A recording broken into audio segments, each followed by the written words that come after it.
Well, it's a Friday, and I'm going to be sharing with you my blunt thoughts like I would usually do on a Friday morning. Ghana, for this morning, I've titled it Lithium, Electricity, and Illegal Mining, the State of Affairs. Lithium, electricity, and illegal mining, the state of affairs. One thing that interests me on the back of everything we've said about mining lithium in this country has to do with, well, what the CSOs, the civil society organizations, and former Chief Justice Sophia Kufu have said. Sophia, in fact, referred to the lithium deals we're getting as colonial deals, like under the Gaggisberg regime. We're still celebrating getting paltry sums, royalties, from our minerals. And the question is, when are we ever going to wake up? That's the question. When are we ever going to wake up? I've heard in recent times the Minister for Lands and Natural Resources, Mr. Jenapo, target or lampoon the former Chief Justice, among others, the CSOs. But we should ask ourselves, really, let's reference the mining of diamond, gold, and the other resources. How much have we made of that in this country? How much could we have made of it in this country? For a country that begs, a country that continues to beg, a country that, if it follows this trajectory, will always beg, a country that has recently gone to the IMF. How can we stay on this course and celebrate 10%? It may not be the worst deal, Mr. Minister, agreed. It may not be the worst deal we have had, but could we have done better for the good people of Ghana? That is the question. Our neighbors right here in Africa are doing it, so why not us? I just wanted to reflect quickly on that. But as I talk about lithium, for starters, before I get to energy, electricity to be specific, and then talk about illegal mining and the Aisha Huang issue, I'd like us to focus here. Lithium, yes, but in a very interesting picture. Mind you, the area in Winneba, okay, in the central region, where the Abwacher Festival takes place, where they go into the forest, right? This is a Ramsar site. It's one of those internationally recognized wetland bodies. We also know that this site, for over 300 years, has been a conservation site of sorts. It has cultural relevance. It has relevance on different, I don't even know how to put it. It has relevance across the board. Let me just put it that way. 300 plus years. And this is where the people for the Abwacher Festival go to get their bushbuck. Now, why is that coming to the fray in recent times? That brings me back here. This is Alexander Afenyo-Markin, Member of Parliament for Efutu. Now, this issue has come up in recent times, and he's been responding.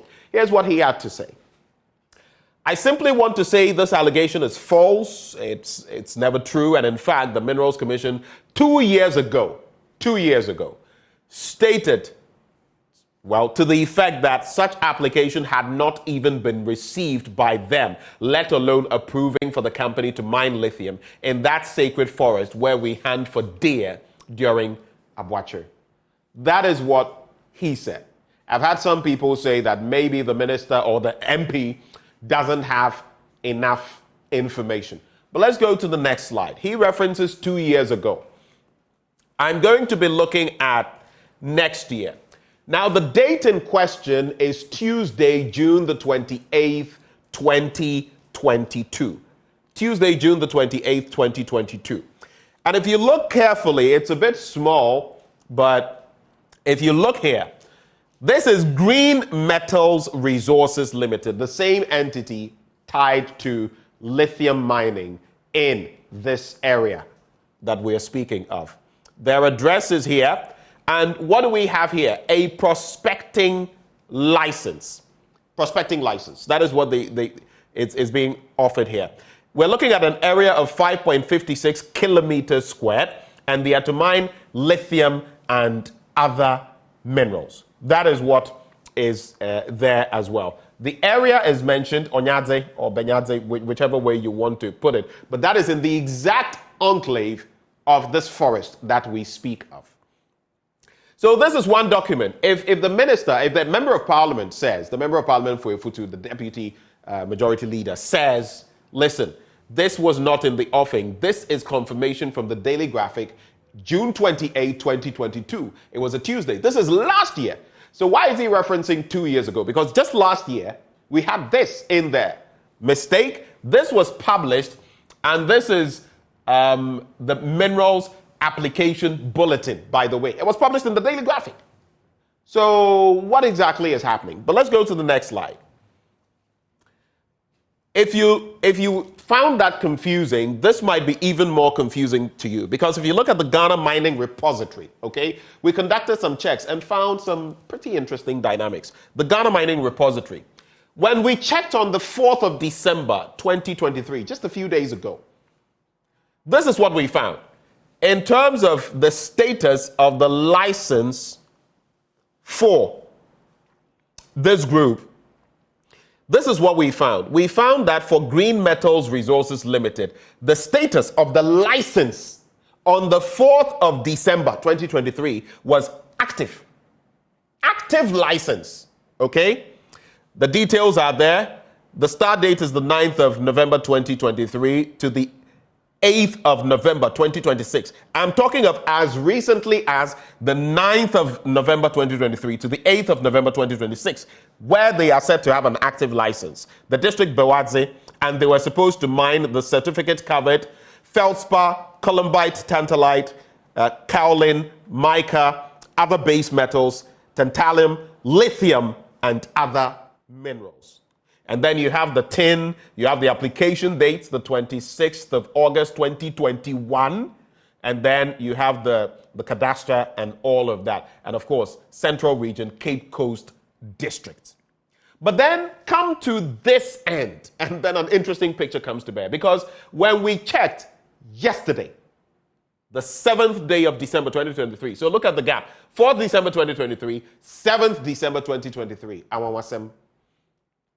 The license code, now the status was under review. From active license to under review. All the other details remain the same.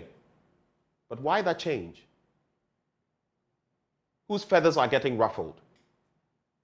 And if, like the last time when I had, a contender come into the studio in the Ifutu constituency, there was some attempt to mine in that area in 2012, in 2016, now in 2023. All of them had been rebuffed. Why do we still want to mine lithium in what in my view could be a heritage site, a global heritage site? It's a Ramsar site, by the way. Why are we hell-bent on going there? Why this shifting of goalposts? It is not happening, yet it is happening. Now we say they are under review. A few days ago, they had an active license. Whom are we deceiving? Why can't we speak the truth? Why? And all of these places, I cannot even fathom how as a country we can have regulations where areas that are supposed to be conserved, pristine forest areas like Etiwa and others, would be up for mining. I can't, for the life of me, understand. Only in Ghana, I guess. But let's go on to the next slide. Moving on from lithium, I want to focus now on our power issues. And nowadays, the power fluctuations and power outages are becoming rampant. But have you considered this? In recent times, and this is dated the 4th of December 2023, Sunon Asogli, one of our independent power producers, shuts down power plant indefinitely over ECG indebtedness. That was where it got to, on the back of our debt. But fortunately, on the 6th day of December, just 2 days ago, Sunon Asogli reverts plant shutdown after finance minister's intervention. But here's the breakdown. Here's what we ought to be paying attention to as a people. Next slide. Now, if you look at our national capacity, installed generational capacity in Ghana as of last year in megawatts, okay, you would realize that the national consumption is 5,454. Hydropower plants, or at least that is what we produce. Hydropower plants, 4 dams, 1,584 megawatts. That's about 29% of the national. Thermal power plants, 14 of them. 3,758 megawatts. That's about 68.9% of the national consumption. And other renewables, 7 plants, 112 megawatts, 2.06% of the national. Let's go to the next slide. Now, if you focus on the thermal power generation, which is where our friends come in, the independent power producers, we have Sunon Asogli Power Limited producing 560 megawatts. That's 10.28% of the national. Keep that in mind. We have the Car Power Ship 470, 8.62%, and AXA 370. You add all of these, you're looking at about 25% of our national grid or the consumption capacity. And Sunon Asogli, which went off just a few days ago, which shut down, contributes over 10%. That is what it means when we don't pay these power producers. Because if we don't, think of industry, think of individuals, think of the work we have to do. Think of here, for example. If power goes off, we have to move to plants. And imagine the cost. But we said at a point that we had excess capacity. Of course, it was only a matter of time. Why did we not think in advance of creating capacity? Now we have these and we can't even meet our payments on the back of where our economy has got to. Next slide.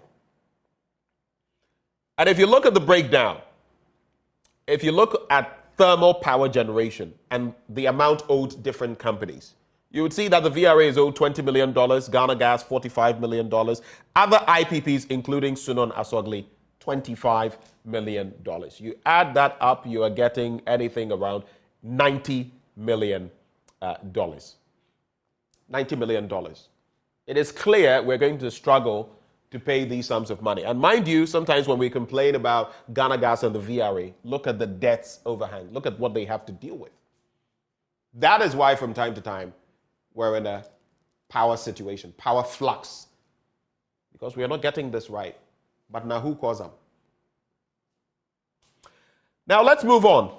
Let's move on from here because I want to wrap the conversation this morning. I did tell you I would talk about lithium, I would talk about electricity or energy, but something else tied into this, all of this bit about illegal mining. The queen pin, Aisha Huang, we've known this for a long time, and some people have even told me that, oh, guess what? There was some massaging or something here because we are expecting our external creditors, one of them, the foremost, China, to be lenient with us so we can move on with the IMF conditionalities and get the next tranche of money. I don't know. From the grapevine. I don't know. But the tail of the tape is that the Galamsey Queen was sentenced to 4.5 years in prison in addition to a 48,000 Ghana cedi fine. She was prosecuted for crimes committed in 2015 and 2017. The impunity of being sent out of the country and being able to come back alone is a story on its own. But let's not dwell on that. The judge concluded that, quote, the state has discharged its burden of proving beyond a reasonable doubt. That's fine. But let's go to the next slide. It says, a person who buys or sells minerals without a license in accordance with Section 682, 97, or 104, a valid authority granted under this act or any other enactment, commits an offense and is liable on summary conviction to a fine of not less than 10,000 penalty units and not more than 15,000 penalty units, and to a term of imprisonment of not less than 15 years and not more than 25 years. Note that. Not less than 15 years and not more than 25 years. Now let's go to the last slide. Then we have the Attorney General promising to appeal the decision. He says, whilst applauding the efficiency of the justice delivery system witnessed in the trial of Aisha Huang, the Attorney General will, however, test the soundness of the decision of the trial court to punish the accused person under Act 900 by filing an appeal at the Court of Appeal against the sentence in order to ensure that the new sentencing regime imposed by Act 995 is applied to the accused person. So why didn't we implement the new sentencing regime? That is the question. What happened in between? The requirements are clear in terms of sentencing and what we should expect. So if we, as some would have suggested, and even the Attorney General agrees, if we want to treat people mired in this, what is despoiling our environment with kid gloves, then we might as well, as a people, say, you know what? Let's stop the fight, because there's really no fight. What is happening in Ghana is despicable. We're not just destroying now, we're destroying the future as well. All in the name of what, I ask? Self-enrichment? The Chinese, if you remember, Chinese ambassador in the past said that the Chinese don't know, in rebuking Ghana, said the Chinese don't know where your gold is. They don't purchase these excavators. It is Ghanaians who take them to the sites. It is Ghanaians who sponsor the activities. And it is Ghanaians, a few of them, who benefit on the hardship of everybody else. Let us think, Ghana 4, because the future, in some aspects, looks bleak. We can pray, we can fast, but if we don't do the right things, these things will not emanate out of nothing. Food for thought for you. My name is Benjamin Akakpo. These are my blunt thoughts shared with you, raw, hot, unedited, undiluted. As I always pray, God bless Ghana and make our country great and strong.